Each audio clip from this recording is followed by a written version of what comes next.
Violent threats from a public figure can never be excused by their so-called colorful personality, say senior MPs from all sides of the political aisle.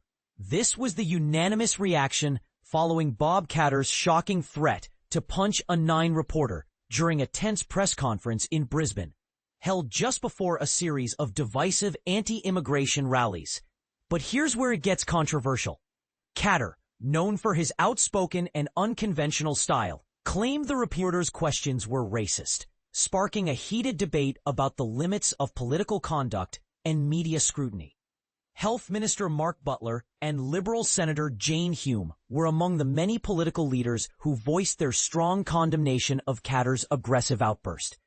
The incident unfolded when Nine Queensland reporter Josh Bavis asked Katter about his party's stance on what they describe as anti-Australian sentiments among immigrants. Katter's response was not only defensive, but escalated into a direct threat of physical violence.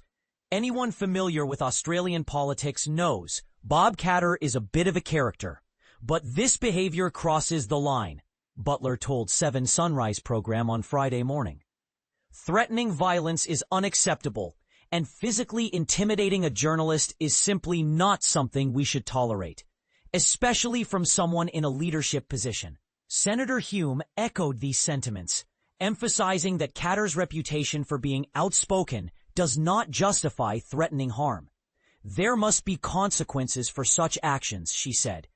Everyone deserves to feel safe and respected at work, whether they're journalists or politicians. Threatening violence is never acceptable.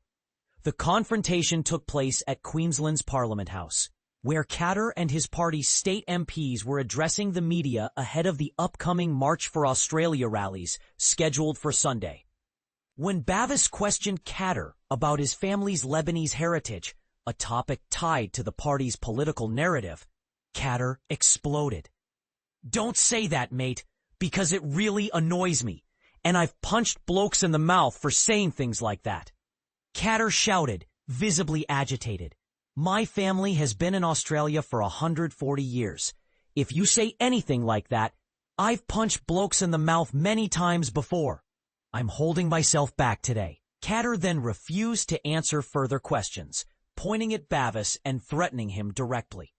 He declared that his party would not tolerate any anti-Australian attitudes and warned that they were taking names of anyone disrespecting the Australian flag. "The gloves are coming off," Katter said firmly. "I don't care if you were born here or not.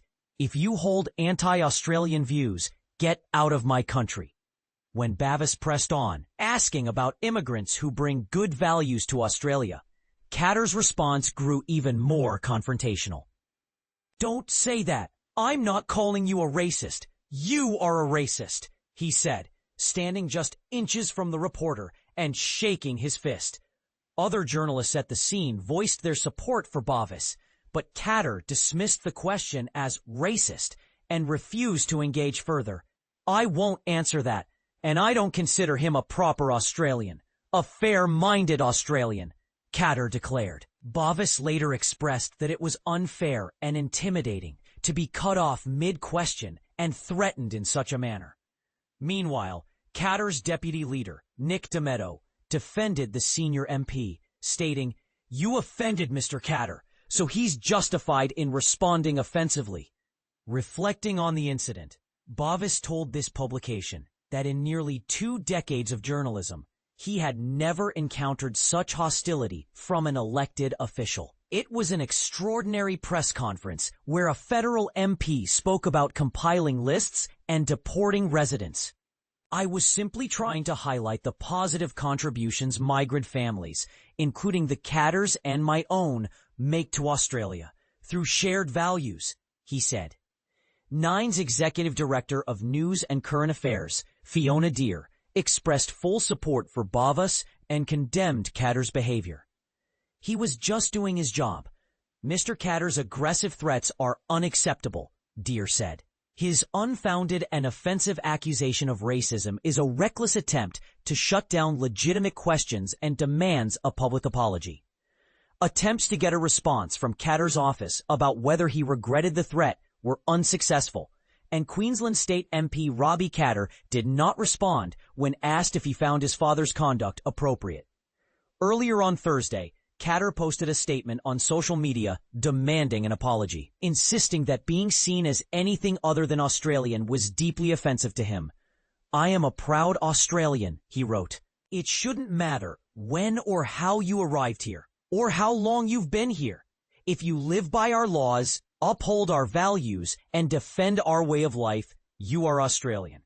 It's important to note that the behavior code for Australian parliamentarians explicitly forbids bullying and harassment during official duties, with potential sanctions for violations. MPs are sworn to treat everyone they interact with in their professional capacity with dignity, courtesy, fairness, and respect. The Parliamentary Workplace Support Service declined to comment on whether any formal complaint had been lodged regarding Katter's conduct. This incident raises critical questions about the boundaries of political expression and the treatment of journalists. Should a politician's fiery personality excuse threats of violence? Or does this behavior undermine the very democratic values they claim to protect? We invite you to share your thoughts. Do you believe Katter's actions were justified, or do they cross an unacceptable line? Join the conversation below.